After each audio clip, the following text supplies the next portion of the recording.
All right, what is going on, everybody?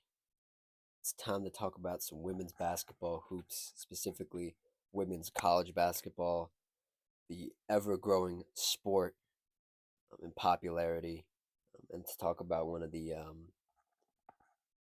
best uh, to be at the collegiate level in a while. JuJu Watkins, um, 6'2" shooting guard from California, going to USC, obviously, as you can see on your screen. Um, she's a sophomore. She had a couple more years left till she's in the WNBA, but that's not stopping her from putting up numbers and continuing the great stretch of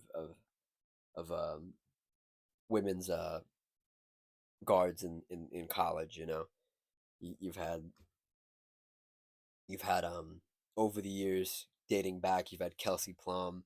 You've had Caitlin Clark recently. Obviously, Paige Beckers. Paige is going to be in this year's draft. And then you have Juju following Paige up a few years after that. We'll see what they do with the rules. She'll probably have to play all 4 years of college, but if she's putting up numbers like she did last night, or the other night, I should say, I don't think she'll mind being in college. Um, the point of this video is because I want to talk about Juju. One, two. She had a 40-point game, her best of the season so far, with I think it's a, is it a school record or it's a record. I don't recall. I literally just saw it. I left it, but she had 9 threes, um, and she's been balling um, crazy good. Um, I haven't watched too many of the games live. I've been keeping tabs on her with highlights and stuff. Highlights really don't do justice, um, but I more so want to talk about this season, how good she could be this season, how good she could be going forward, and what my thoughts on her and my comparisons of her are to people in the league now, or whatever the case may be. Um, Comparing her stats from her 2024 season to her 2025, her points. This is only let's see how many games they played. They played one, two, three, four, five. They played 5 games so far. Only one loss too. Good for them. Um, it's a 5 game sample size, so take it with a grain of salt. Her points are down a little bit. Her rebounds are down. Her assists are up. Her steals are up. Her blocks are up. Her turnovers are down. The most interesting thing to me is that her 3 point is up, and that's obviously inflated because of the last game. Um, but whenever you can keep getting better and keep um, improving your game, especially at a young age, and she worked with DeMar DeRozan this past summer, which is great. I think DeMar's a great guy to work with um, on the Sacramento Kings now. Shout out DeMar. Um, it's always a great thing to learn from professionals, and at this point, like college players are like semi-pro in a way. They get paid, they have these sponsorships, and you have to take it seriously. You still have to go to school, obviously, and stuff like that. But when you're when you're at this level of like this intermediate space of, oh, I was in high school a couple years ago, and now I'm in college and I'm working my way to the pros. You have to take it seriously, and I think Juju is a hard worker. I think her season stats speak for themselves. I think she's going to continue to get better. Um, but yeah, I just thought I heard something. Um, I think she's great, man. She reminds me. She reminds me of She reminds me of Kelsey Plum a lot when she was at Washington. Um, a little Kelsey Plum, and I'm a big Kelsey Plum fan. Um, and Kelsey Plum was the all-time leading scorer in women's college basketball, I believe. For a time, or in a season, I forget what the stat was, but Clark broke it before she left for the WNBA. Um, and just going through her stats, like one steal and one block is nothing, or two steals and one block over the course of a two-season career in college isn't anything to be like, oh, cool. That's actually really good.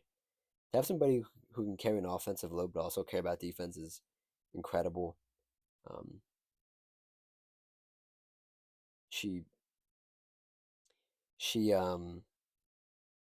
she's interesting because to me, like, women's basketball has been evolving a lot the last couple years, but I feel like the guard position for women's basketball has sort of stayed in this space of, or I should say, successful women's college and professional hoopers are usually like the facilitator and they can make the shot, like Sue Bird, like Diana Taurasi, like Caitlin Clark, who they can score, but their primary focus is to pass the ball. And I know Juju's a shooting guard, um, but it's so interesting to see that like some of the men's hoops like mentality of like go get your own, like really go get your own. Like she's a bucket getter. Juju is a bucket getter, and those don't really stick in the WNBA unless you're like coming off the bench and you're starting sometimes. But I think Juju can definitely break that mold and be like a scoring monster at the next level, and it not her not be looked at as like, oh, just like a six man power, six woman, six man, six player. Um, Punch off the bench. She's going to be a a a, a I always see like a prototype of what women's hoops is becoming, which is more aggressive, more stylish, more um, just aggressive, And not to say the women's game isn't aggressive, because I think at times it is a lot more physical than the men's game.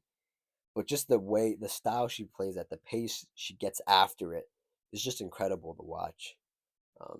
Even at 6'2", um, it's amazing what Juju's been able to do um, thus far in her college career, and I think it's going to be even better going into the WNBA. She's got 2 more years of eligibility.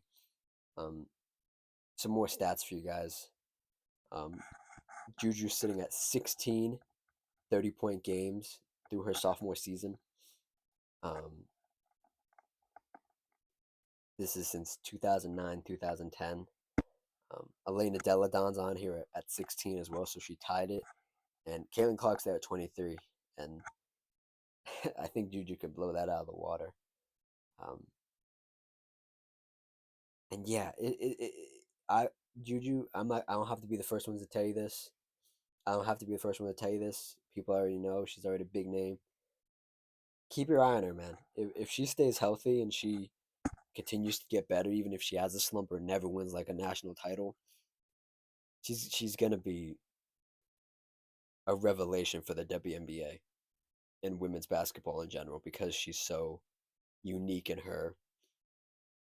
I don't want to say unique in her playstyle. She's just so different. It's really that, like, I don't know how to describe it. It's just so um it's a hybrid. It's really just the progression of women's hoops in general and just doing what the men do, but do it your own way, you know? And I hate to always compare the two, but I think it's important to just go about it in a positive way and say, hey, women are catching up. They're doing their thing, and Juju is the embodiment of that. Um, I think everybody thinks passing the ball is cool, right? Everybody loves that stuff. Everybody loves talking about the men's game. Everybody loves Chris Paul. Everybody loves Rajon Rondo. Everybody loves guys like that. But in this day and age, you got to be explosive. You got to do something great. That's why people love Russ. That's why people love Steph Curry. That's why people love Derrick Rose. That's why people love Luka Doncic. Is because they do something tremendous at a level that's never been seen before. And I think Juju can elevate not only the WNBA but also just push and show other women, hey, this is how you do it. This is how I did it, and I think that's great for the game. And Juju is just a bucket getter again, man. just a bucket getter. Her turnovers are a bit high, and her free throw sits anywhere I'm looking at right now from 78 to 85. I reckon she'll probably land somewhere by the end of her college career around like 82, 80, somewhere around there, which isn't bad, but um, obviously that needs work. Um, but yeah, her game speaks for herself, man. Um, keep an eye on her. Keep keep watching her, or start to watch her. She's on the West Coast. Um, I'm not sure if her team is quite ready for a national championship yet, but if she gets to national championship, a lot more eyes are going to be on her. It's what happened with Caitlin Clark. It's what happened with Paige. It's what's been happening with Paige, and it's just great to see um, women's hoop progress. Um, Not just because of one player, but coming into what would that be 2 years from now? It'd be 2020. It'd be like 2028. Going into like the latter part of this decade and going into the next decade, you're gonna have some huge names in women's professional basketball. Paige, Caitlin, Juju, um, Angel Reese, um, um, just to name the people that have come in the last couple of draft classes. I know there are a lot more women, but I think it's just incredible where the game is heading. And Juju and these guards are the most important selling point for any team, for the, the position that has the ball the most or does the most with the ball is so important. And man, the guards are gonna be loaded coming into the latter half of this decade and the middle part of this decade, and I can't wait to watch it. Um, so yeah, that's me rambling about JuJu Watkins. Um, just figured I'd throw some women's basketball hoops in here at the end, um, or at the end of the week, I should say. Um, the expansion draft is on Friday, I believe, so expect a video talking about that. The WNBA schedule also released, so expect that to be in that video as well. And if you like what I have to say, like the video. If you have your own comments or opinions, comment them down below. And if you like just the vibe in general, consider subscribing. Thank you. Cheers.